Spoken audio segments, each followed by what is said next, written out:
Hey guys, Vegan and Drinking here, back with another episode. It's going to be our 13th episode, and it's going to be our second one for 2019. I'm Steven. Eddie. I'm Matt. We got some good, interesting topics here. We got some Punisher talk, some trailers from the big game that we're going to talk about as well, some Disney talk, and some other stuff as well. So we're just going to go ahead and start kicking it off here. As always, let's start off with the beer that we're having. And on this show, we love our craft beer. We do love our Texas craft beer, of course. But today we're mixing it up a little bit. We're going to be featuring Sierra Nevada from California and their Resilience IPA. If you listen to our show, our past shows, we have talked about this. If you follow us on social media, we've talked about this. Resilience IPA is a beer that was brewed nationwide from all breweries, started up by Sierra Nevada, and it is what is it called? What I'm trying to say, it's like proceeds. Yeah, all the proceeds. It's kind of in benefit for the Campfire Relief Fund, which obviously goes to those affected by the campfires last year.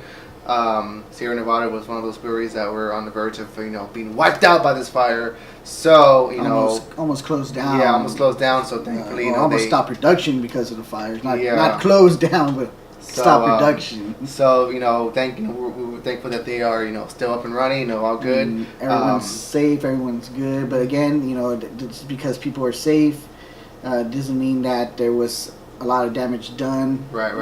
Due to these campfires. So this is what this comes into play. Resilience IPA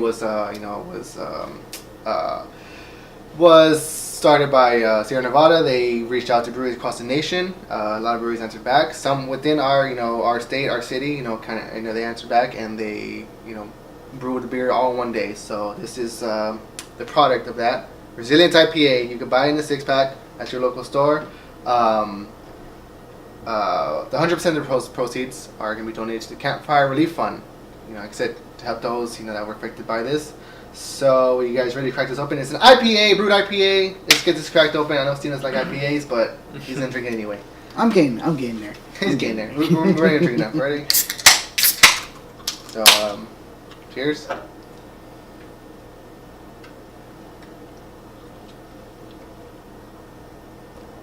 That is a good IPA. I like your koozie.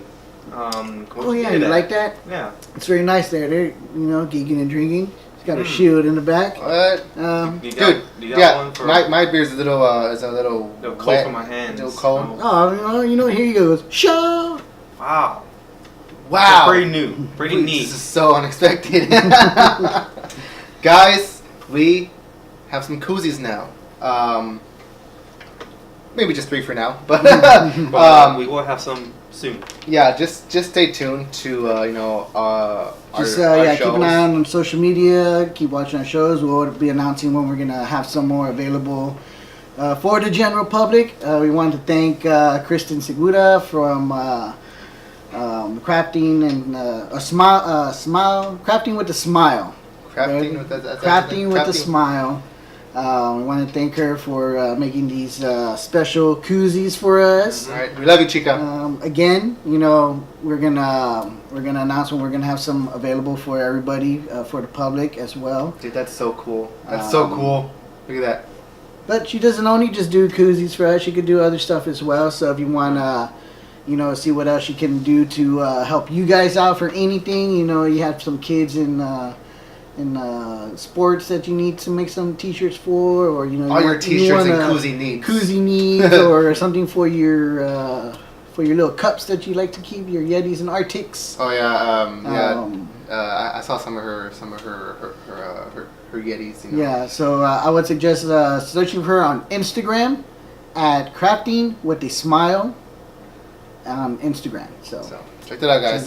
Thank you, Chica. We love you, and here's to you. Cheers. Let's get to the show, and we're coming in hot with our first topic. When was it? When was this show released? It was January 18th. January 18th. We got season 2 of The Punisher. For those of you who watch the show, we all know that Steven loves Punisher. We all love Punisher. We were first introduced to this version of Punisher in season 2 of Daredevil, which was amazing. Did you like it? I like the season 2 version. How about season 1 of The Punisher, which came out 2 years ago? A year ago. A year, okay, yeah. Year So, ago, yeah. what did you think about season 1 of Punisher, Matt? So my first thoughts of season 1 of Punisher was I like that it wasn't just him just going on a killing rampage. He actually had a good motivation, a good storyline of why. Obviously, of course, kind of his family killed. In the comics, it was by the mob, but in here, it was the U.S. government pretty much that set him up.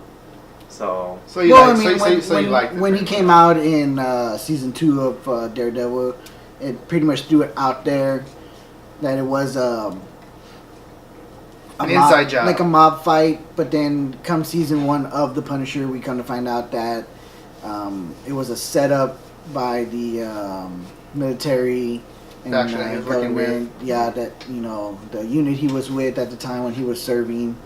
That got him into that crossfire between the two gangs and stuff. So, what was your thoughts on season 1? I like season 1. It was good continuation from him appearing on season 2 of Daredevil. Gave a little bit more insight to Frank Castle, and what he was, what his mission was and stuff like that. Loved it. Not only that, but it kind of gave us more insight into how. Obviously. Him losing his family, what he did is horrible. But it also gave us insight to how horrible it is for him. And that first trailer we got, what Metallica, won was amazing. For the trailer, they used the Metallica song. So this year we've got season 2 of The Punisher. Which we got an Alice in Chains song for the trailer. So I finished it. You finished it. You're a little bit more than halfway through it. So we're not going to spoil what happens in the ending. We're not going to try to spoil much of anything. But if we do, potential spoilers, you've been warned. And even if you haven't even seen Daredevil season 2 or The Punisher season 1, shame on you. Even if you haven't seen any of the Netflix Marvel shows, Punisher is it's on its own, and it from season 1 to season 2, it's always been on its own, with the exception of a few characters. But season 1 was okay. I liked it. Actually, I really loved it. I didn't mean to rephrase it. I really loved it. It was kind of hard to get through, and it flowed perfectly. The ending was awesome. Season 2 started off great. Very slow, but as the season progressed, I found myself just everywhere, trying to what's happening again? I had to, because I would watch it and then I would, go to work, come back, and continue watching the next day. I'm like, wait, I forgot where I was at. So, I forgot what's happening. So let me rewatch the last episode. That's why it took me a little long to watch it. And I'm just like, why am I having to do this? Why am I having to go back to watch an episode that I watched yesterday just to remember where I was? And I found myself doing it over and over. The show itself is great. Punisher, Jon Bernthal is amazing. I love him as Punisher. The show was brutal. Sometimes a little too brutal, but, it's fine. Mm-hmm. The storylines that are introduced in this season, they're multiple storylines, and it just feels clustered. It feels overcrowded. And by the end of the season, I found myself like, okay, I guess that's it. So, I guess I understand where you're coming from a little bit. Not gonna lie, I think I love season 2 just a little bit more than season 1. But I guess for me though, too, again, the sheer, I guess, violence in season 2 was just so brutal. Just the fights, the gun action, everything about it was just so, I was entertained with it. I liked it. I get where you come from with the story. There was 2 to 3 different stories going on at the same time in one season. You had this guy, multiple antagonists. You had this guy, the Pilgrim, John Pilgrim, who was, hunting, this girl because she had some, some dirt on somebody. where Frank got involved, and then you had the return of his nemesis from the first season, Billy Russo, who ended up coming in to be Jigsaw. See, and the thing which was a little disappointing. The thing about that, yes, it was disappointing in the fact that season 1, if you know Billy Russo from the comics, he eventually becomes Jigsaw. And in the comics, he was a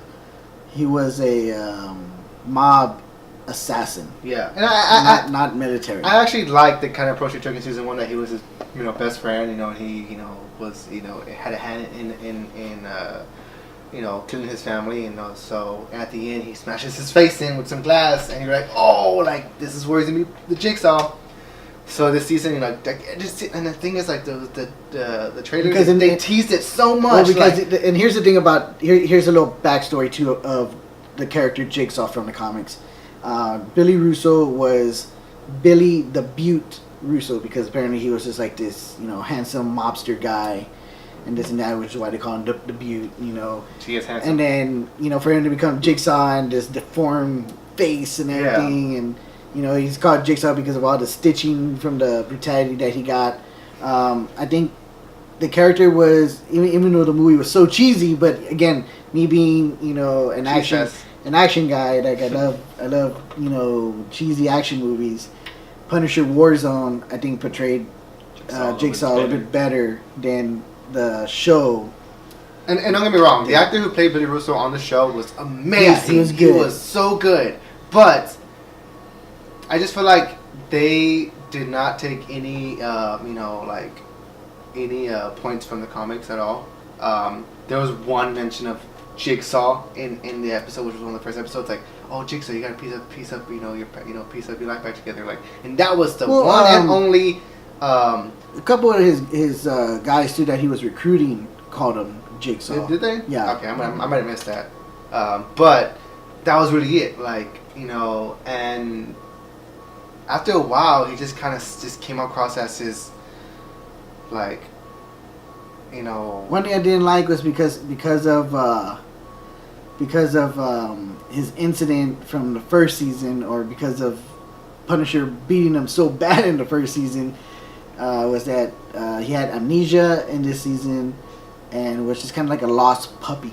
Because he was just like, I don't know what's going on, man. I just have these dreams, and I just keep seeing this skull, and it's like, what does it mean? And then, like, my best friend Frank, but he didn't even remember what he did to Frank himself. It was just like it's just like, dude, watch season 1 of Punisher. Then you would understand. But like I said, there were some really great moments in this season, like as far as acting. I'm sorry if I spoil this for you, but the moment with Punisher and Karen in the hospital, where he's talking to her, like, I keep having this dream, about my family, and it's just like, they, I don't know, he just, there's this moment that he's talking to Karen, and it's just so touching and so sad. It's like one of the first moments you see John Berthold's Punisher tear up and like get emotional with somebody, and at that it's Karen, because he knows Karen from season 1, and from season 2. Yeah, season 2 Punisher. So it's just like the fact that he opened up to her that much, like, wow, like, and John Berthold played that so good.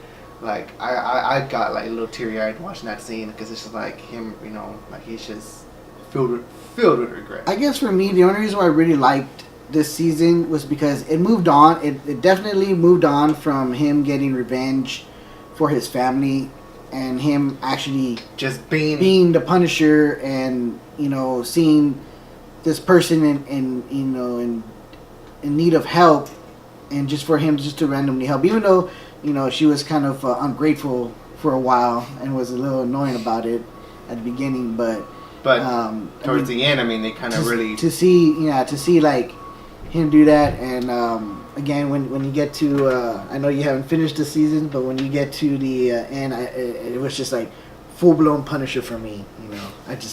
I liked it. This is what I was waiting for. I really would really hope. I know with everything that's going on with Netflix and Marvel, that a lot of the Marvel shows are getting canceled, that there's talks that this is one that's possibly getting canceled. They haven't announced anything yet, They haven't even, there was talks about third seasons, but again, nothing, Is, like, nothing has been set. I just don't know where they would go from now. Like, I mean, there could be ways they could go, but it's just like. I mean, yeah. I mean, like I said, I think this is him. This is Punisher Unleashed. He's no longer Frank Castle anymore. He's the Punisher, and I think this is what I liked about it. That was my thing. Yeah, I mean, so how do you feel so far? What are your thoughts so far? Go on, man. I mean, the whole Jigsaw thing, yeah, it was a little underplayed. Him not remembering anything, his motivation or like Frank's motivations or anyone's motivation to capture him, kind of just like, well, he doesn't know anything. Why? What's the point? I mean, of course, just leave him alone. But yeah, Donnie. And then the multiple storylines with the Pilgrim, the girl. Pilgrim, whatever he was going through in that one episode, I wasn't paying attention too much. So I probably need to go back and That's what watch. I'm saying, like, well, if you notice from the Pilgrim, he had like faded out tattoos that were kind of like I don't really like to use this term. It's kind of like a white supremacist, kind of neo-Nazi group that he was with. He had a bad pass. You saw the part where he was in the club that season. They jumped. It was they apparently he did a job, never came back, and lost money for his mob friends or his boss, whatever.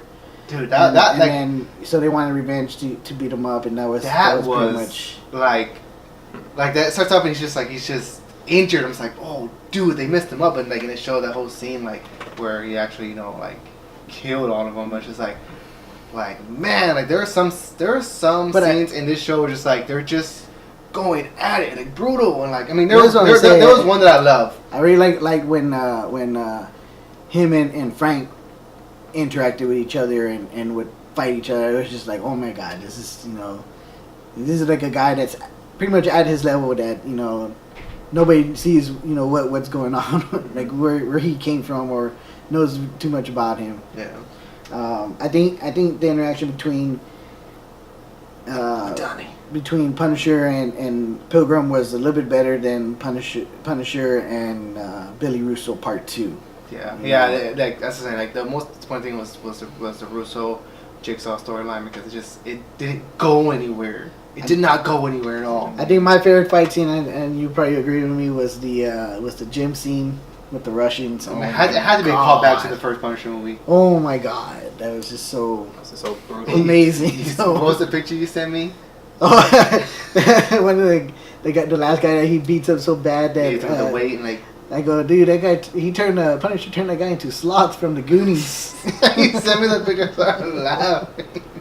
But yeah, I know those weights and stuff were probably prop fakes, but seeing someone get hit, and imagine that in real life, someone getting hit with a weight in the face that hard. I don't have weights, but I have. I'm just kidding. I felt that, like as he was hitting, I felt it, and I was like, ugh. Yeah. So overall, what is your guys' full opinion on this? Like overall, I need to finish it to get my full opinion, but right now I'm just not too impressed. Yeah, I was. I don't like you guys. I was disappointed. I was, but like there were parts that I enjoyed. It was fine. It was okay. It was fine. Okay. It was okay. It was fine. For me, like I said, I loved this season. This was Punisher, being Punisher, and it did bring up some old stuff, but it wasn't just full on like, oh, I need to get revenge for my family. He got his revenge. He did what he did in his first season.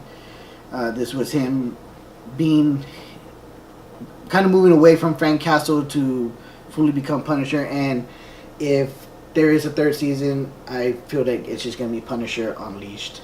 And, I would like to see where they would take the story, who would be his target, where, what villain will we get?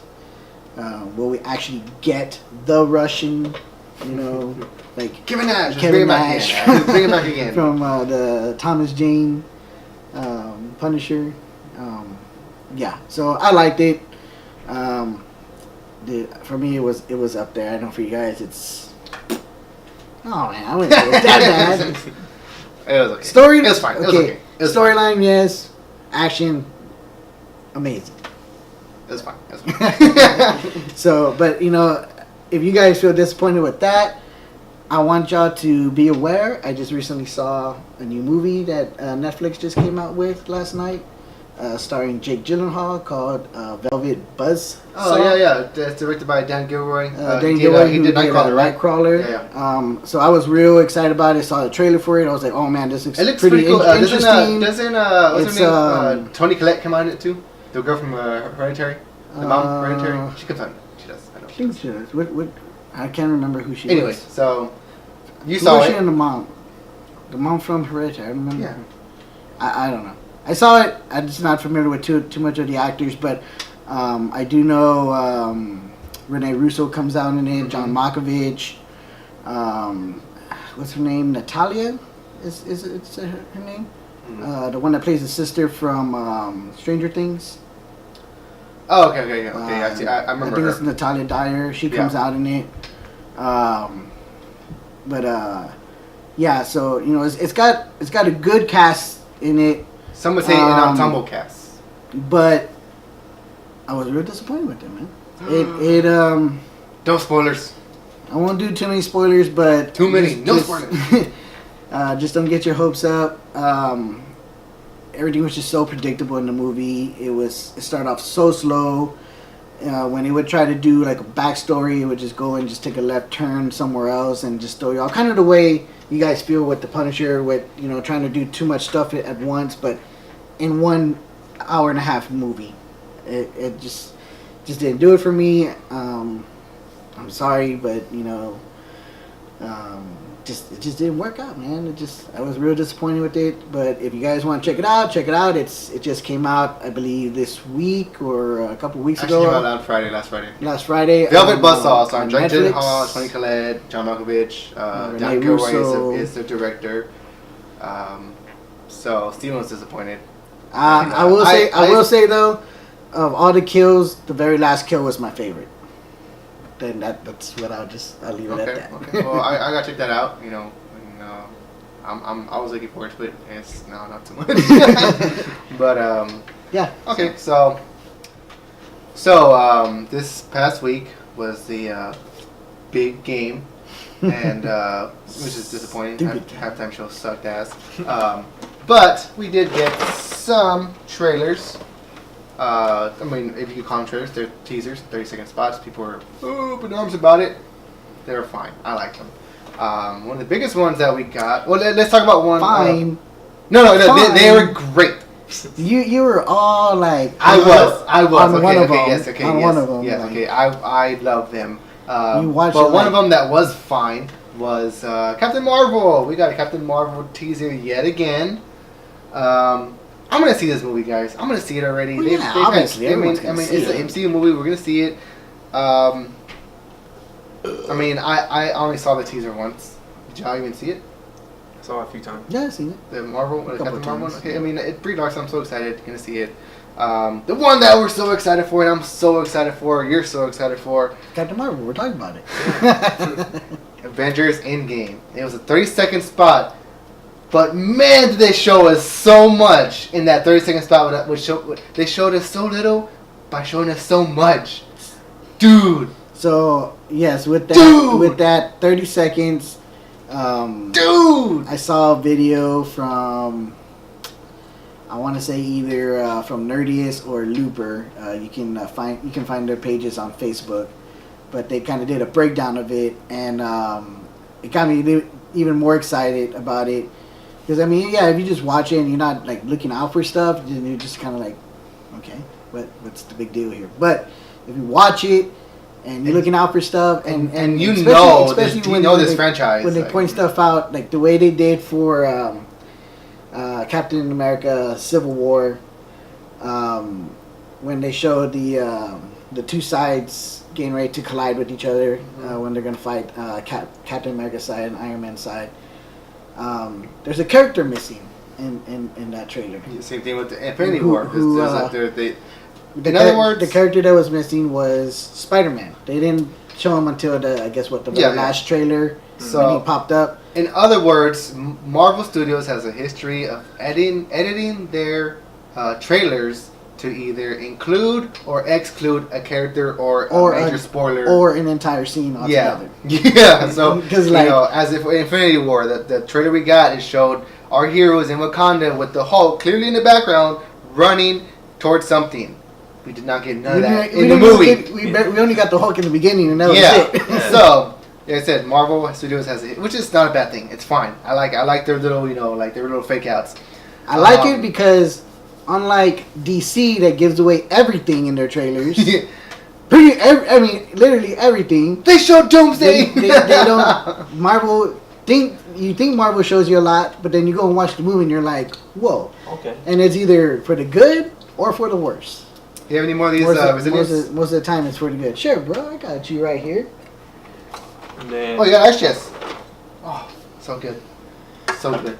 And then it's not fast. It's a good. I also watched a breakdown video from Mr. Sunday Candy, and there was a spot to where the four of them were walking. Candy?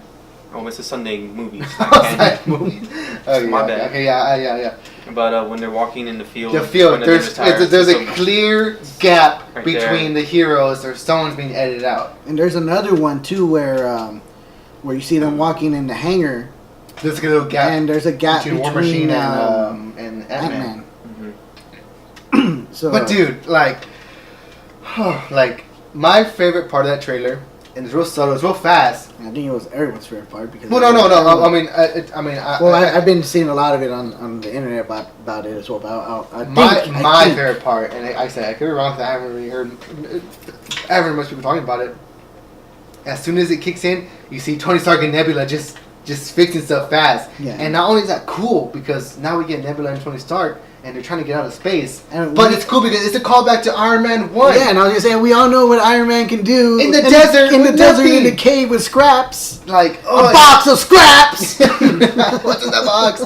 Now he's in space with the spaceship with Nebula. I just thought that was so cool. Like they're just there, like just add it. I'm just like, it just set the tone for me. I was like, yes, and it just keeps going and going and going. And you see Rocket fishing somewhere in Ireland or something. And mind you, this is still 15 to 20 minutes of the movie. Yeah, that's the rumor. Opposed to probably the end. Yeah, so those of you don't know. End of that 30-second trailer where they're all walking. I'm pretty sure that's probably in the middle. Toward the end. It could be toward the beginning. You never know. Because those of you don't know that the directors came out and said that all the promo shots and shots we're gonna get, leading up to this movie, are all shots from 15 to 20 minutes at the start of the movie. So we're not gonna get no spoilers, nothing. Like it's gonna be a complete surprise. So it looks like they're sticking to that because you have to remember that there's the big talk about this movie too is that there's possibly time traveling in it. Mm-hmm. We haven't seen none of that in any of the trailers as of yet. Possibly maybe in the first trailer when Ant-Man appears, because if you look at the screen it says archive, but there hasn't been full disclosure of it that's the way this Avengers movie is gonna go, because with set photos. You see Captain America wearing his red, white, and blue Avengers suit from the first Avengers. So we don't really know what's going on. That's what I love that Marvel does. They reveal a lot, but they don't reveal everything. And I mean that's just what I love that they do. What I was going to say too is the part that I thought you were going to say that you liked, that everyone's been talking about, was Captain America getting his shield back. Like, the thing is, at first I was like, oh, he has his shield back. He's like, and they show him, and it kind of goes back like what Matthew was saying that, are they going to show some little bit things towards the end? Because like you see his arm is shaking, like he's in a fight, but he's like, you know what? I'm gonna keep going. Like, this is so good. Remember, or he's hesitant of putting it on. I can do this all day. Yeah. He hasn't used a shield and he hasn't used it since Civil War. Since he gave up the Captain America mantle. So, 30 seconds. We're excited for that teaser. Check it out. You haven't seen it already. We did get a few other, teasers. The Twilight Zone one was, I think, it was pretty good. Jordan Peele hosting the Twilight Zone series going back to CBS All Access. And then the most anticipated movie coming out this year, Hobbs & Shaw. Oh my god! Oh my god! I was asleep when you guys were texting nonstop about this, and I woke up and I saw y'all's text. This movie is ridiculous. Yes, but I'm gonna watch it. Ridiculously awesome. So I saw the trailer and I was just like, this movie is. I just love the fact that they use the "Can't We Be Friends" from War. I believe that's who's singing it, right? War. Yeah. So like everybody's like gripe about this trailer or movie. I guess it's just like, why is Idris Elba Captain America now? Like, why is he Winter Soldier style now? Like, I don't like it's like, I'm human, I'm superhuman. You got super strength, bulletproof. I'm like, dude, what? Like, what? Like, so they're going this way.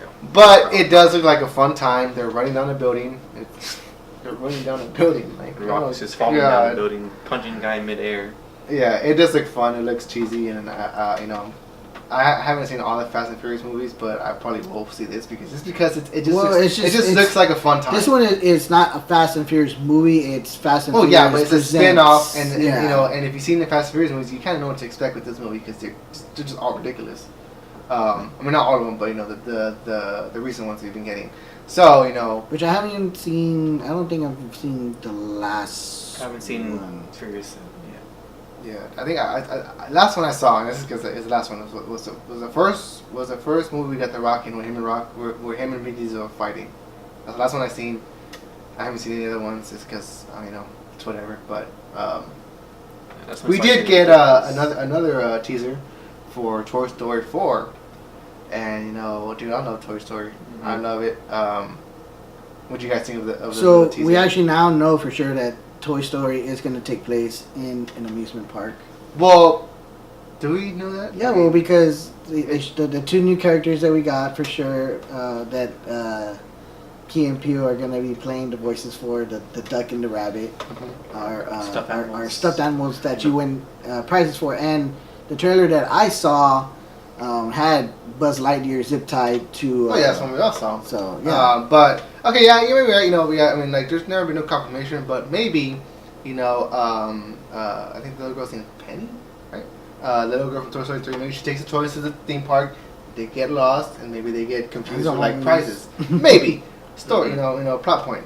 But there's been a lot of backlash for this trailer. Like people are like, oh, so disappointed. Like this is stupid. Like I'm just like, dude, calm down. It's a trailer. It's a kids movie.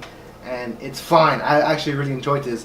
My son was watching Toy Story 3 when the Toy Story 4 trailer dropped on Sunday. So I was like, here, pause it. Come here. And I showed it to him. And he's just like, oh, I want to see it. And he was so excited. So I'm like, yep. So as long as he's happy, I'm happy. So we got trailers. Which we were positive about.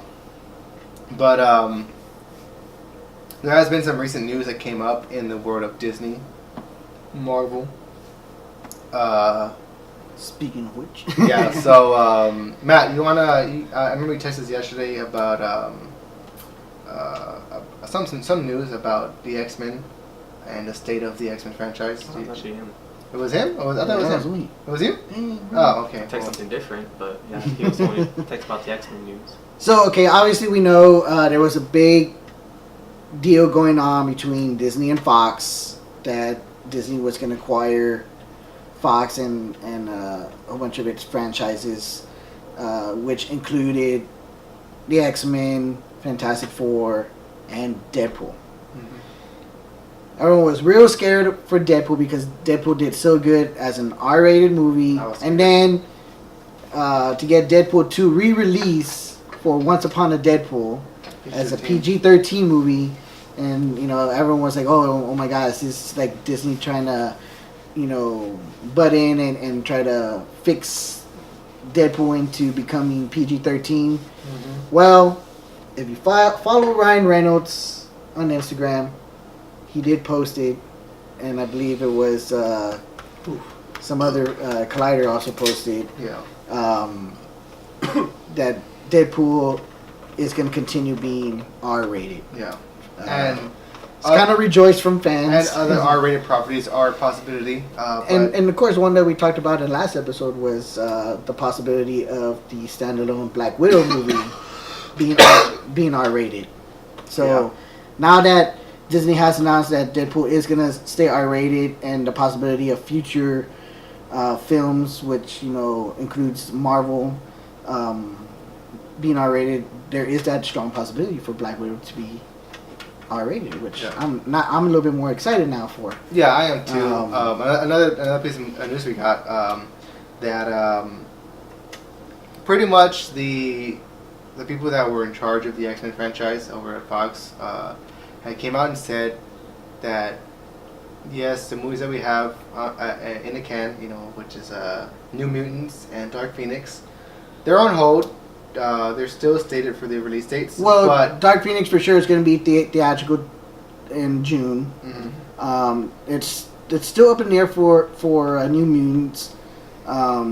Whether if that's going to be a theatrical release or if it's going to be a straight to streaming release, which will be on Hulu. But one of the key things that was said was like, this franchise is quote unquote now in the hands of Kevin Feige.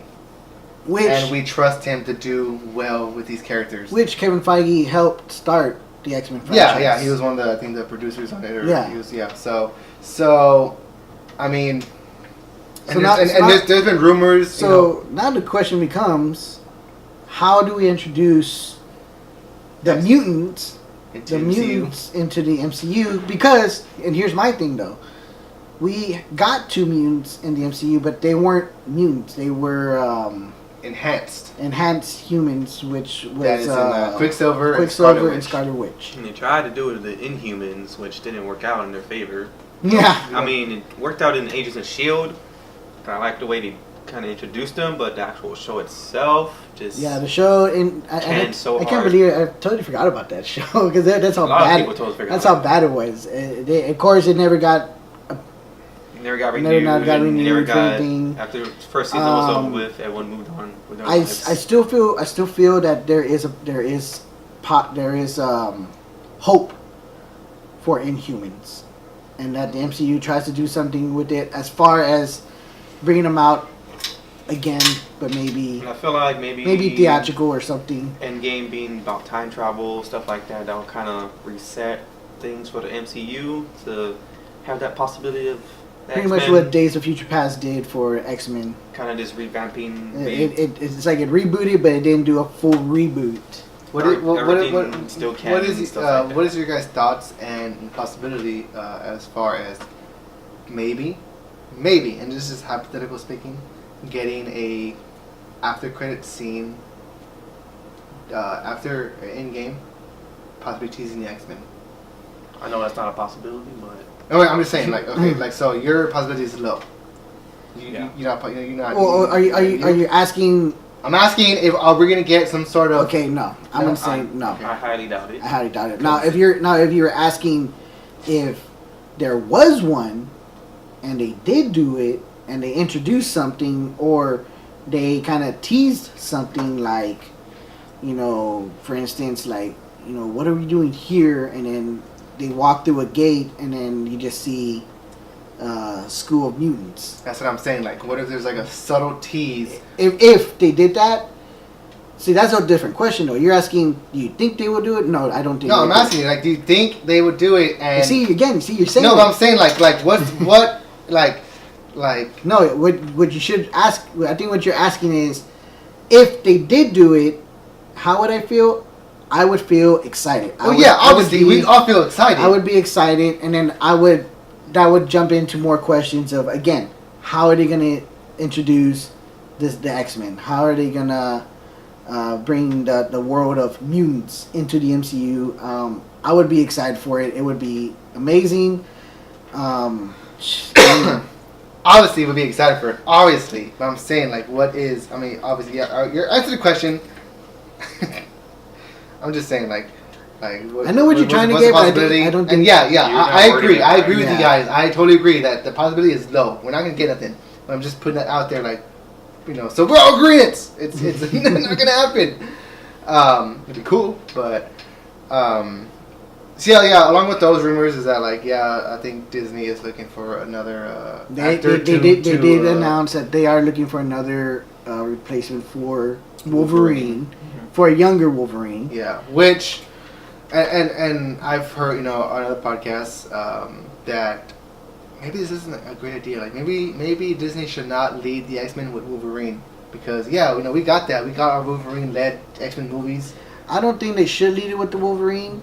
What I think they should do is if they wanted to do just Wolverine solo for a while, because again, we've gotten solo comics from Wolverine which were amazing, which were actually spin-offs from him joining the X-Men, because everyone was just so in love and attached to the character itself as amongst other X-Men characters.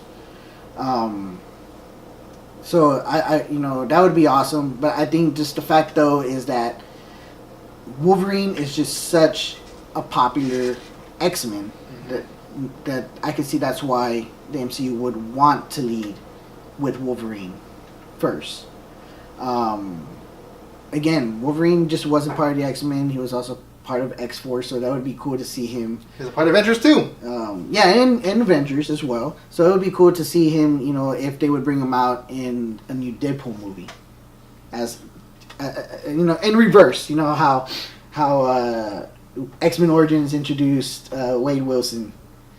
I see what you're saying. But it would be in reverse where Deadpool introduces the Wolverine. See, the thing is, like Deadpool, like I feel like they would poke fun at themselves, like X-Men Origins introduced Deadpool in the worst way possible.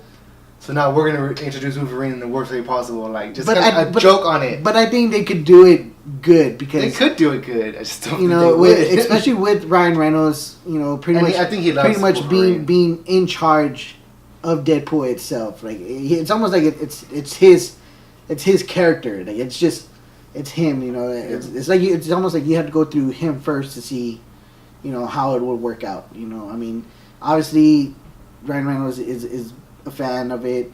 He loves doing Deadpool. He's done a lot of research for the character to be the character. He was very disappointed with the X-Men character, that he didn't even want to do the character because of the way they wrote the character. So if they were to do that for Wolverine, I think he would do it really good. And yes, they would do it where they're poking a joke at him. Yeah. But I think it would work. So the future of X-Men is, obviously very bright. I'm looking forward to... it's still, for me, it's still 50-50 because, again, I want to see what they're going to do, how they would introduce them. Are they going to do another First Class? Are we going to have to get another Origins again? How the X-Men become... Or are they going to do it like with Spider-Man, just throw them in there? Just going hot. Yeah. Coming hot. Yeah. That's what my concern is. That's how I feel. I don't know. Off the topic here, how you guys enjoying this IPA? I'm not gonna lie. This one is actually really, really good and real smooth. Mm-hmm. I've had some IPAs, and me not being a fan of IPAs, this one goes down really good. Again, I'm still taking my time with it because that's just how I am with IPAs, as them being strong. But I'm telling you. I forgot I was drinking an IPA until you mentioned it. So, again, if y'all want, I would recommend Resilience from Sierra Nevada. Support a great cause. They are delicious. Sierra Nevada, here's to you.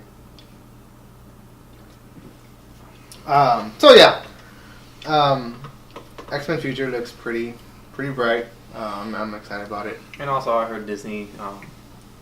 because it touched down on it on the Disney Plus servers. Obviously they wanted it to be the family-friendly service. But they also mentioned that anything we're going to do, like mature content, would be on Hulu. So there's that hope. Yeah, I heard about that too. Oh, yeah. Bob Iger mentioned that. Because Disney does own Hulu. Yeah. So, they own Hulu. So they mentioned that. I'm glad because they said, Marvel's Runaways is with Hulu, and I'm sure that's not going to go anywhere. Yeah. I still need to finish watching the second season. Second season was pretty. It was still a little bit everywhere. Yeah, but I liked it. Sorry. But I did hear about that adult Marvel shows are more suited for Hulu. and that got my hopes up so high because they mentioned like Daredevil and Punisher, and I was just like, oh, please, or like please. and how like Scarlet Witch, Falcon, Winter Soldier, Loki are going to be on the Disney Plus service. Because even Jessica Jones belongs. Good, it's very dark. Yeah, I mean, dude, I love the first season. Second season was alright. Cannot wait to see what they're gonna do with the third season. Never seen the second season. I've seen one episode and it's just like. The second season, I was just a little disappointed with. It was they pretty much just spend it off from the Defenders, but the villain was the mom, right?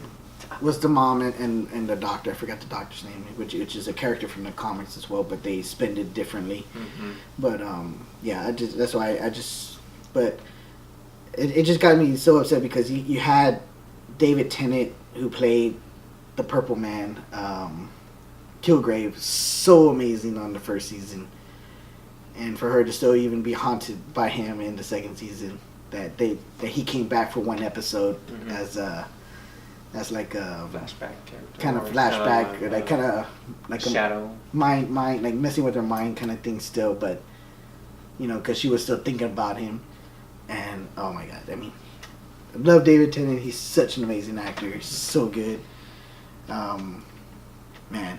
But so guys, these Marvel shows, movies look pretty bright. I'm definitely gonna do all I can to get to Disney Plus once that gets released. Oh, that's for sure. Yeah, so I mean, I'm not gonna get rid of one of them. I mean, I'm just. I hate to say this, but maybe I might just later's Netflix. Oh no, not Netflix. Well, I mean, if your phone companies can offer stuff for free, just know about that too. I think. Oh, you know what? Yeah, we get it. We do have Netflix with T-Mobile. So there you go. And it has Hulu free with Sprint. So yeah. So guys, we reached the point in the episode where we've talked about movies, we talked about this and that, but now let's talk about some games, and in a segment that we're calling Game Chat with Matt. So Matt's gonna talk about some games and talk about some news in the gaming world. So I'm gonna hand it off to him. Okay. So last 2 weeks or so, last 2 weeks, two big games that two of the biggest games of the year came out. Kingdom Hearts 3, which hasn't had a sequel since Kingdom Hearts 2. It's been 13 years since Kingdom Hearts 2 came out, so it's anticipated game of the year. And then we have the reimagining or remake of Resident Evil 2 right here. So I had a good amount of playtime with both, more of Kingdom Hearts 3 because it's really fun. I can catch myself sitting for hours playing this game. If you're a Disney fan, Kingdom Hearts fan, Disney lover, this game will be for you. It's a family-friendly game. You can play with your kids, yourself, if you've been a fan since the first game came out back in the PS2. Storyline, it picks up from where 2 kind of leaves off of. I haven't gone too deep into the game. Played about a couple hours of it, but I heard from other people who have played more and more that it touches base on some of the storylines that 1 and 2 introduce and kind of just ties loose ends, I guess. But for the most part, gameplay, don't expect too much of a change when it comes to gameplay. I mean, it's still the same Kingdom Hearts gameplay that you either come to love or come to get frustrated with. Me, I get a little frustrated with just with the camera work. It's a lot of stuff happens on the screen. You fight hordes and hordes of enemies called the Heartless, or I forgot the Mindless or something like that. I forgot the other enemies that you fight, but they can get a little bit overwhelming because they all just come at you. So with that, I mean, it's a fun game. It touches on different worlds in Disney. So right now, I just finished the Hercules level, which you get to fight alongside Hercules. You have to stop Hades from releasing the Titans on the world, so you can take over the universe. And is that the Hercules from Disney? Disney Hercules, Hercules? yes. Yeah, cause I'm looking at the back of the case for now, and I see Sully, I see Mike, I see Woody, I see Olaf, because I see. Is that Jack Sparrow? Yep, because oh God, there's Johnny Depp, get out of my game. So many universes in this.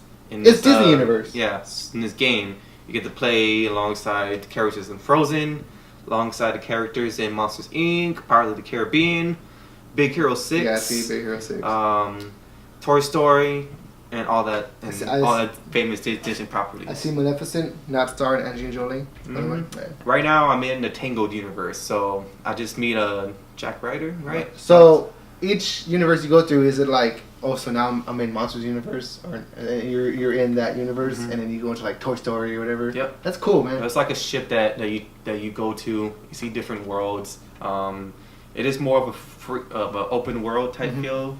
Some of the games had that type of freedom to it, but it was more kind of just, all right, I finished the one world, it's time to go to the other, and time to go to the other, and then cutscenes. But there are like side missions you can do and stuff like that. Yeah. What worlds have you visited so far? Right now, I mean, I only visited. I finished the Hercules world. I was pretty much 3 hours of gameplay right there, and that's the first level. And then I touched base inside the Fantasia Tower. They also, that's one of your main bases, and then one of their main levels is the town. I forgot what town it's called, but it's one of the famous towns that you go visit. You have to go in there to this mansion that's in the woods and get this power, because the whole purpose of you is like you're just trying to find your power, and you're trying to save the kingdom, the universe, and the heart of this. Okay, and what character do you play as? I mean, is like a... Sora. You play as Sora. He's the main character. That guy right there? Yes. Okay. He's the main character, and you get to fight alongside Donald Duck and Goofy. Okay, so that's how it shows up there. Okay. And also, Mickey Mouse does show up as one of the powerful beings, but he does show up every now and then, and you do get to play as a different character that you do get to fight alongside Mickey Mouse. Okay, so it's a good game to play, you know, as a 23. You're 23? 23. 23-year-old, you know, male, or play with your family. Yeah, so it's good for kids. You know, they do have the games, the Kingdom Hearts 2, Kingdom Hearts. They do have them out there in remastered. They're also remixed, so it does change up some of the gameplay a little bit, not too much. So if you ever want to dive into the series, you can go find those, and then before you try out Kingdom Hearts 3. Cool. So that actually seems like a lot of fun. You know, if I had a PlayStation 4, maybe I'd play it. But let's jump gears. And when I say jump gears, we're going from park to drive, from kids to non-kids. Resident Evil 2, the reimagining. Tell us about it. So Resident Evil 2 is a reimagining of the second Resident Evil game that came out on PlayStation 1, or was it on the PlayStation 1 only? I think so. So yeah, it is a reimagining. It's not a side-to-side, frame-to-frame remake. It still takes place in Raccoon City. It's still an outbreak that's just happening, or has had happen, and Leon Kennedy is on his first day as a rookie in the Raccoon City police force. And the outbreak happens. Yes, and then you run into Claire Redfield, who is searching for her missing brother. And there's two sets of campaigns. You can play as Claire or Leon. Right now I'm playing as Leon, so I'm going through his story. Claire. And for the most part, it's still unsettling, creepy. I get scared just walking in the hallway when there's nobody in there, because you never know, because you just hear noises out of nowhere. And if you play Resident Evil 7, which is, they kind of took the franchise to a more subtle approach. I'm not subtle, but like a more remote approach, because you play as this guy who searching for his sister that gets abducted by this family who's been secretly being experimented on by Umbrella. Right. So they're all mutants, they're all mutated, infected with some type of virus, but it does run the same type of engine that Resident Evil 7 has, so it's better graphics.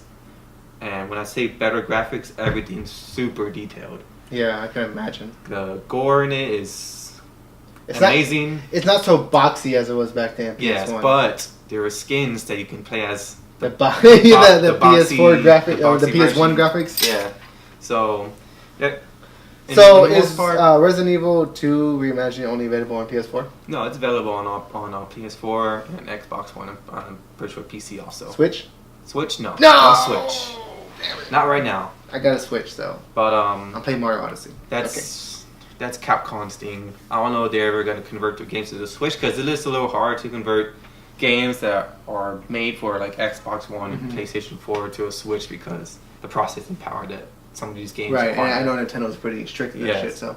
So out of these two games, which would you? I mean, obviously they're two different games, two different demographics. But as a 23-year-old, male, who just enjoys to play the games and just to sit back and have a few beers, whatever. Which one would you recommend over the other? Obviously, they're both great games. I'm not downgrading one, but which one would you recommend to your fellow peers or your brothers? Well, if you're looking for a more subtle approach, more relaxed hack and slash approach, Kingdom Hearts 3 it's your best bet. It's a fun time. And also Kingdom Hearts 3 is a longer gameplay, 50 plus hours to complete the game, while Resident Evil 2 only takes about 20 plus hours. Okay. So it's a big difference in how long you play to complete the game. And they're both, Resident Evil is a puzzle heavy game, so I'm pretty sure it's in all Resident Evil games that level design is, you got to find whatever product to go move forward, or whatever puzzle, you got to figure out whatever puzzle to move forward. Right. So if that's not something you're interested in, then Kingdom Hearts is where it's at. Okay. I mean, it's easy to play, it's free roam, Disney characters, it's good time to play. okay. And this is Kingdom Hearts. Mm-hmm. Which one? 3. 3? Okay. Yes. So guys, check out Kingdom Hearts 3. Obviously a good time to play. Play with your kids, whatever. Play with your kids down. Resident Evil 2. If you're a Reimagining. Resident Evil 2 fan, definitely go for When Resident I was Evil 2. younger, my older brother, Steven, you know him. You met him. He used to play Resident Evil with a friend of his and scared the crap out of me. So, yeah. But check out both games, Resident Evil 2 Reimagining, Kingdom Hearts 3, both on PS4 and Xbox. So check it out. And then opposed to, the games, I did get my hands on try a new it. game coming out. It had an open beta this past weekend called Anthem from BioWare. Okay. If you're familiar with BioWare, they were responsible with No. Ah, damn. They were responsible for Mass Effect franchise. That's the one. So they're making this game. It's a Destiny-esque type game, but it looks a lot more better than Destiny. Mm-hmm. It's called Anthem. You get to play as these javelins that they're in this world where they go out into the wilderness or to whatever world and they fight monsters, factions, stuff like that. So my hands-on experience, it was pretty fun. I can't wait for it. It is a beta, so it was a little buggy. Frame rate wasn't too great, but I hope they improve on that in the 2 weeks that the game's supposed to come out. It's supposed to come out February 22nd. So if you're ready, if you're into Anthem, you like BioWare, you like Mass Effect, definitely get that game. Okay, and real quick, and I say real quick, I want you to give us, your, what this means for the gaming community as far as your thoughts. Xbox has recently announced that Xbox Live is now available on PS4, it's Switch, blah blah blah. Not PS4. Not PS4? Mm-mm. I thought it was on PS4. No. Okay, well anyway, it's available on on PC, Switch. So what does that mean, and what are your thoughts? What that means, that's a very game-changing thing in the gaming community, because for a long time you were only able to play with people from Xbox, right, or people. So from I'm playing Call of Duty. PC. I'm playing Call of Duty on Xbox Live. I can play other Xbox players. Yeah, but now Xbox is planning to expand their services to iOS, Android, Switch. So it could be a cross-platform. So they're crossing streams. Yes. So let's say you want to play. They already have it, but let's say you want to play Fortnite with someone on the Switch, you can, or with someone on your iPhone, you can.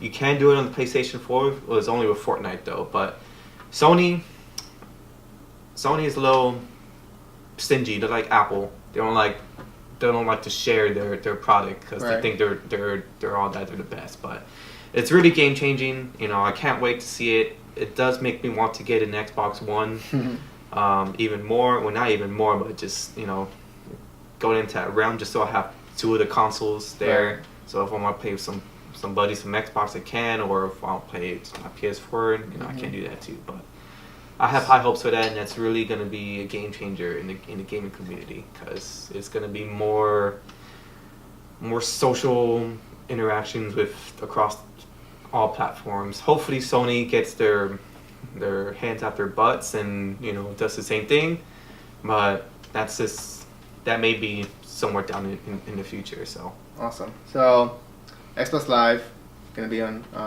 Switch, PC. Kingdom Hearts 3, check it out. Resident Evil 2, check it out. Guys, this has been our new segment, Game Chat with Matt. And it's for all the gamers out there. So hope you enjoyed it, and All right, so we're gonna do this new thing that we did in our last episode. It's gonna be a new segment that we're gonna be trying to do for every episode for the most part. So we'll see how it goes. I got some more stuff that we're gonna try out here. So this new segment that we're gonna do is gonna be called News and Shit. So what we're going to do with this is that I'm going to give these two here a topic. They're going to give me a quick spew of how they feel about it, what they think about it, their opinion, and just a quick few, like 10 to 15 seconds or however long, we can go with it. Tops. And it's going to be quick topics. Recent topics. So some that can possibly become bigger topics in the next episode as well. But let's go ahead and get this kick started. So me and Matthew have no idea what these topics are. I mean, we do keep up with kind of last time y'all knew what they were. Yeah, but this time I decided I wanted. Yeah, we don't really know exactly. So it's gonna be boom, boom, boom, boom, boom. So let's go. Last time I let them know what the topics were, but I said them in random orders. This time they don't know what I'm going to talk about or what I'm going to ask them about. What we should do? We should get bells, so whenever someone slam the bell. Well, maybe we can consider that for the next episode when we do this segment. But here we go. So you guys ready? Mm-hmm. So since we have no bells or no buzzers right now, what we're going to do is raise hand or I got this with the hand raised. Okay. So there's been some recent stuff that's been going on throughout the week. Some new stuff, some new trailers, some new teasers, some new rumors, news, things.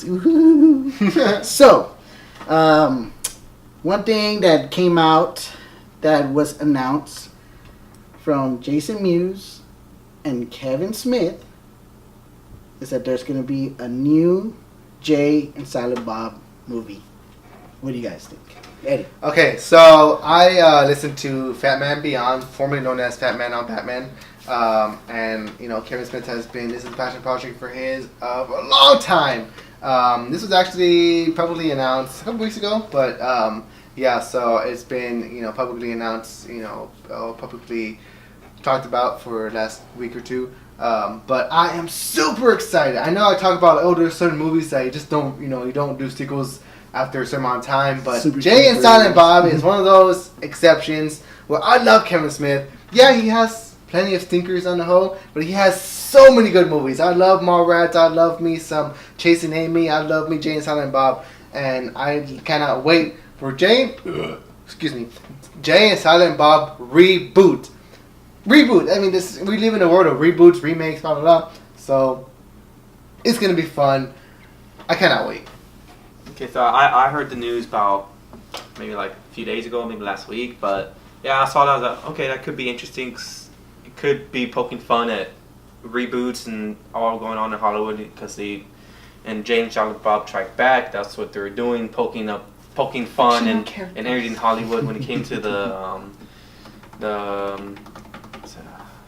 Goodwill Hunting. Oh, Goodwill Hunting 2. Goodwill Hunting 2. Goodwill Hunting 2. Donald Apples. Goodwill Hunting season. Hunting season. Applesauce, bitch. And then American Pie's like, you're the pie guy. You're the Dawson. Guy. You're the pie fucker. You're the Dawson. People that were in their primes at that time, and in the early 2000s. All right. So I'll give my quick opinion. Super excited. Boom. Super excited. Snoochy booties. So 10 years ago, we got a funny, not so much horror film that was that was real good, real light. Just kind of just went out there. We're gonna get a new one this year. 2019 hasn't been for sure release date, but they did say 2019 it should be coming out. Zombieland 2 Double Tap. What do you think about that? Oh, let me raise my hand first. I heard that news and I was like, okay, because I know they tried to reboot it and it's a show and it didn't work out. So the original cast is coming back. I even heard Bill Murray's thinking about coming back. I don't know what that's gonna do. You know, he did get shot, so maybe he's back as a zombie because they didn't really double tap him, and when they tossed him, so I'm excited for it. Could be something good, or it could be something that was one of those things that just goes completely off the rails and nobody's gonna like. So. Okay. Well, at first when you were talking about this, I thought you were talking about something else. I'm not gonna say it because maybe you might have it down to this. But I saw on Instagram that they were doing the 10-year challenge, whatever, and they had the original cast in their post, and they did it again. I was like, I'm excited because this is so cool. Like, I love Zombieland. It's one of those movies that, Emma Stone back when she was before an Oscar winner, she was that was one of the first movies I saw her after Superbad. Superbad and Easy A. Yeah, so I love her. I love Jesse Eisenberg. I love Woody Harrelson, and I love the other girl. I forgot her name, but she came on Little Miss Sunshine. But I love her, and I'm just excited. Double tap, rule 1. All right, good. Yeah. All right. Again, I'm a little excited about it. I'll go watch it. I really did enjoy it. All right, so we got some Oscar nomination announcements a few weeks ago. One that was it's a first for comic book movies. Mm-hmm. Is Black Panther is up for movie of the year, right? Yeah. Okay. Yeah. So with that, they talked to a few of the cast members. And we're talking about, Black Panther 2 that's going to be coming out in a year or two. Yeah. There was rumor of a possibility for Michael B. Jordan to reprise his role as Killmonger for Black Panther 2. How do y'all feel about that, and how do you think that'll come to be? I don't think we need it. I think that Michael B. Jordan was amazing in the first movie. Honestly, he was the standout. He stood out more than Chadwick Boseman, which, Chadwick Boseman is a great Black Panther, great T'Challa, but Michael B. Jordan stood out a lot more. He was great in the movie, but he had his story, he had his arc, he had, and I just don't think we need to revamp that. I think it's time for Black Panther to, maybe take on a more leadership role in the Avengers, or do his own little thing. He has a lot of dilemma. Let's capitalize on that. Michael B. Jordan was so great. I'm so disappointed that he did not get a Best Supporting Actor nomination, but I'm glad Black Panther did get the Best Picture. Michael B. Jordan had his time in the movie. I loved him as much as I would love to see him come back. I don't think it's necessary. Yeah, I'm more in agreement, Steve, because if it's just gonna be anything, I don't know what happens to him at the end. Might just be a flashback or like a vision that T'Challa has that it's just gonna be in there for a few minutes and then that's that. So him coming back will just be a waste. It'll just be Black Panther 1 Part 2. Yeah. So nothing I want to add. That scene with Michael B. Jordan and what's his name? He came out in Predator and This Is Us. Sterling Brown. Sterling K. Brown. That scene with him and Michael B. Jordan, that literally brings me to tears every single time I watch it. That was his dad. So in the movie. Like I said, that shows how much I love Michael B. Jordan as an actor, and yeah, but we don't need him in the second one. So last week, Margot Robbie posted a picture on her Instagram page teasing her in her new Harley Quinn outfit, and then moments later we got the Birds of Prey teaser, and it wasn't a teaser as to showing the movie, more of just showing off the characters. Okay. What do y'all think? How do y'all feel about it? Do you think this is going to be good? Do you think this is going to be bad? Is it going to have a Suicide Squad feel to it with all the stuff that's going on in the DCEU? I was going to go first, but I'm going to go first because yes, I am excited because I love Margot Robbie. I love her as Harley Quinn in Suicide Squad. I'm very excited to see her revamp that role. And I mean, obviously, Ewan McGregor's gonna be Black Skull. Mary Elizabeth Winston is gonna be one of the characters. I forgot which character. Huntress. Rosie Perez is gonna be another character. So I'm excited about this cast and this movie. I want to see what It's gonna be a fun movie, another fun movie. But the reason I'm so conflicted is because we just got word, that another director, James Gunn, is gonna be directing a Suicide Squad sequel. That's gonna be a reboot. So how are we gonna have a reboot with a Suicide Squad and a Birds of Prey movie at the same time? Are we gonna have 2 Harley Quinns? Are we gonna have Harley Quinn in the same movie? It just doesn't make sense to me. It doesn't add up. I'm confused. But I'm excited about the movie. I'm just confused about what direction it's gonna go. What do you think? I'm excited for it to take the right approach to the movie because what I've been hearing, Ewan McGregor, Black Mask, is the main antagonist, and the actresses they got for the roles. I'm gonna get a proper Black Canary, Huntress, Harley Quinn reprising her role. I'm excited for it. I'm optimistic. When it comes to the Suicide Squad, they did say it's gonna be different characters, so that's why I'm not too worried about it. Cause see, the thing is about that is like the main part, the main standout from Suicide Squad were both Harley Quinn and Will Smith. So if they're gonna revamp this Deadshot. If they're gonna revamp this Suicide Squad, well, are they gonna cast a new Harley Quinn, or are they gonna bring Harley Quinn back with Margot Robbie and Will Smith? Because that doesn't make sense. It's gonna be all different characters. But it just it's gonna be all different characters. I don't like that. It's gonna be all different characters. I don't like that. I don't like it. Like, I loved Will Smith as Deadshot, and I love Harley Quinn. I love Margot Robbie as Harley Quinn. Maybe to bring back one of them to lead the team. But I don't think Margot Robbie would do that without Will Smith, because Will Smith wouldn't have taken that role if it wasn't for Margot Robbie. Margot Robbie convinced him to take that role, and he did, and he was wonderful. And for them to recast it, oh hey, Margot Robbie want to come back and play Harley Quinn? I don't think she would do it, and I wouldn't want her. I mean, I would. I don't know. I'm nervous. She's doing it in Birds of Prey. Yeah, but it's a Birds of Prey movie. It's an all female, led super villain movie, and super heroine movie. So I mean, this whole James Gunn thing is, I'm excited about it, but I'm just I don't want them to reboot it with new characters, That Suicide Squad, they change characters all the time. They do, but bring back Will Smith, bring back Margot Robbie. Don't recast all these characters. Just bring back those 2 main characters with a new team. That'd be cool. They're not gonna be the same characters. They're gonna be different. But okay. I get what you're saying. New members, fine. Just not new actors playing these. No, they're not gonna be new actors playing the same characters. They're gonna be new characters, new members. But I should say. But is it Harley Quinn and Deadshot one of the two main occurring Suicide Squad in the comic books now? Yes. In the comic books nowadays, yes. But Deadshot maybe, because he takes up a leadership role.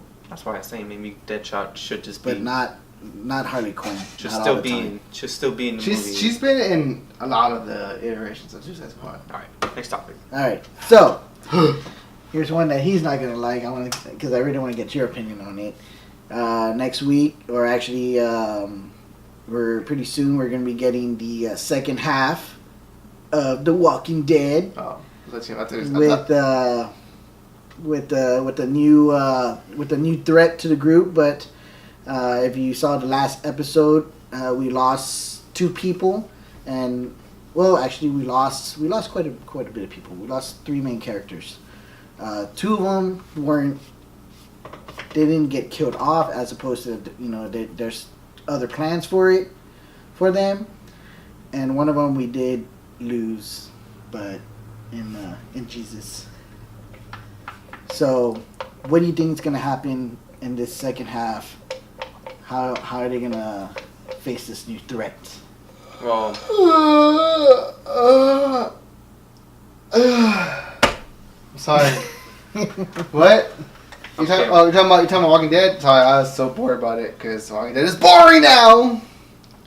I'll say them adding the whispers will add a new tone to the show. Just because of the nature of the whispers, them not being in sight, like the way that the Saviors was, the governor and his minions were. They're hidden in sight. They're hidden as walkers. And I'm just saying, I mean, this should be a good touch to the show. Hopefully it'll bring back viewers.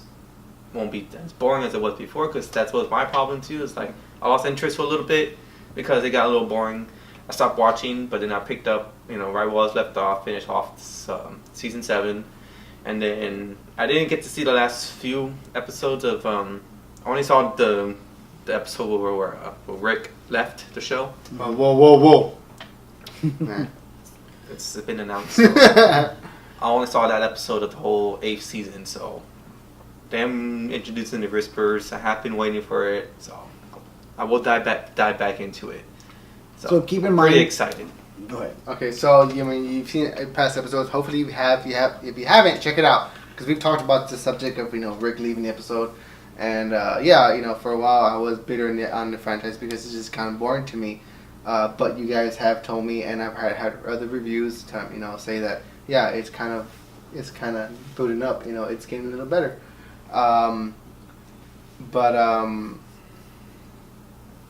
excited, and surprisingly, I'm excited. I think the Whispers, like I said, I haven't seen it, so but I've heard reviews from trusted sources, and as far as you guys tell me that the Whispers have been one of the greatest additions to this show, and for them to capitalize on that and possibly do a Whispers War as far as the graphic novel, it's pretty exciting. So I'm hoping that they hit it big and hope they do it right. And let's get these secondary characters that have always been secondary characters as far as Darrow, and Carol and other characters. Let's get them up there and let's make them leads of this show, because we do not have Rick Grimes anymore, and let's make these other characters grow. I want this franchise to do well. The daughter is gonna be the main lead. Hey, dude, they should get the girl who played the girl in Punisher to play Judith as an older Judith. A much older dude. But okay, so just to kind of recap real quick, just touch on this topic a little bit. Walking Dead, Rick's gone, not dead, gone, taken to another camp. He was taken off by a helicopter. We don't know what's going on with that. There's supposed to be a spin-off for that, so be out to look out for that. After the episode where Rick was taken away, the show did a 6-year time jump, where Judith is now like 5 or 6 years old. She saves the group. We get introduced to this group called the Whispers. What I liked about the Whispers is that they kind of brought in the little horror effect back, as far as like you see a herd of walkers walking, and they're moving a certain way, and they're directing a certain way that they're like, I've never seen them do that before, and like, did I just hear voices? And it's just like, it kind of brings that horror back. And then the end of the mid-season show was so creepy that it was in a graveyard, foggy, and just so amazing that I did not see what had happened in the death of Jesus, the character Jesus on the show, and it was real heartbreaking for me, because I thought he has such good hair. I thought he was gonna be like take on a leader role ship, from one of the three campsites, which now we have Alexandria, Hilltop, and the Kingdom. So I'm excited for it. Can't wait for it. Last thing, I know you'd be a little bit excited about this. I'm a little iffy on it a little bit, but if you have not seen the trailer yet, Spider-Man Far From Home has been released for a while. We finally got to see Jake Gyllenhaal as the role of Mysterio. I'm not too big on it, but what do you guys think, and how do you think this kind of reflects? You don't want to be a part of this. I am excited for this movie. For Homecoming, I was like, okay, yeah, I know the Spider-Man movie, okay, fine, whatever. Once it came out, I saw it. I actually did like it. I really did love it. I still love Spider-Man 2. It's the peak for me. But this one, it just seems still out there. I didn't like that we got this trailer before Endgame. I was just like, like we shouldn't have got it. Like, I mean, it should have waited. But yeah, it's a different studio. You know, Sony did. You know, they're doing their own thing. But I'm excited because to me it opened up so many doors as far as like what happens after Endgame. Jake Gyllenhaal is a prince of Persia in our world. Terrible movie. I love Jake Gyllenhaal, Brokeback Mountain, Giant Doggo. I love all of those movies. And just to see him as Mysterio is awesome. Who knows why and what he is, you know, what he's doing. But I'm excited for it. His motives. And wait, for those of you who know him from the cartoon and the comics, you know, he's an illusionist. So are all these big old monsters him or are they something else? Cannot wait to find out. Yeah, I'm excited for him being in a movie, especially being the role of Mysterio. I mean, his powers. I'm not sure how the powers different from what they show in the trailer into the comic book, because my knowledge, it's all pretty much illusion based. Mm-hmm. He used to be a magician that turned criminal with his illusions, stuff like that. Movie effects expert. Oh, movie effects expert, yeah. And so that's how he's illusion. So, but seeing him actually, have powers, dude, like he's all. I wonder how he gets those. And he had the helmet on. And yeah, he did. Or what he uses. What he uses to generate those powers. But yeah, he did. They did show him with the helmet on, floating around. And again, games, comic books, they all portray him different ways and have him have different powers. So yeah, he was supposed to be in Spider-Man, Sam Raimi's Spider-Man 4, like a small little scene, but that never happened, obviously. But I'm excited. So then, just kind of a side note on this topic, do you think the character itself is going to be annihilated by Spider-Man, or do you think are we going to get the same end result like Michael Keaton as Vulture? Could be. I think, and keep in mind too. Remember in Homecoming, Spider-Man: Homecoming, Vulture lives. He's in prison. And he sees Scorpion, and he sees a character that everyone is thinking is going to portray the tattoo of a scorpion because he has the tattoo of a scorpion on it, and talks about friends that want to meet Spider-Man. So Mysterio is part of Sinister Six. Yes. Okay, because at first I was gonna be like, he's gonna meet the demise at his own, expense. Like he's gonna be the one who kills himself. In other words, like one of his things goes bad, he kills himself at the end of the movie. But given that, I don't know. Maybe he lives. Maybe he gets sent to the same prison, or maybe I don't know. I feel like he's gonna. I feel like that Sony's gonna capitalize on this Sinister Six. Well, we were promised for the Amazing Spider-Man. Yeah, but they kind of rushed that so bad. Yeah. I feel like this is gonna be like a slow brew. So. Yeah, I'm excited for it. Maybe you do the Sinister Six after all, because that was one of the Sony. Hopefully they do it right. That was one of the Sony movies that was supposed to be for Andrew Garfield Spider-Man. How all that turned out. And God, please God, let's not get Dane DeHaan to do Hobgoblin again, because that was horrible. So I'd rather have Willow Dafoe. Yeah, I'd rather have William Dafoe to do Wilhelm Dafoe. William. That's the show for this week, guys. News and shit, that's our segment. Game chat with Matt. Check that out. And just the whole show in general. We had a great time filming this episode. We really want to thank Resilience. Sierra Nevada. Sierra Nevada from brewery. Resilience IPA is so good. Support the cause. You guys can check them out. Check out SierraNevada.com. You could go there and follow the link. You could see a complete list of breweries that have this brew on tap. Big Hops here in our town have it on tap, so check it out. Support the cause, guys. It's a great beer. Yeah, it's a little strong, but it's really good. Did you guys enjoy it? I enjoyed it. Yeah. I love IPA, so yeah, I enjoy any IPA. Like I said during the show, I forgot I was drinking an IPA. It was just smooth.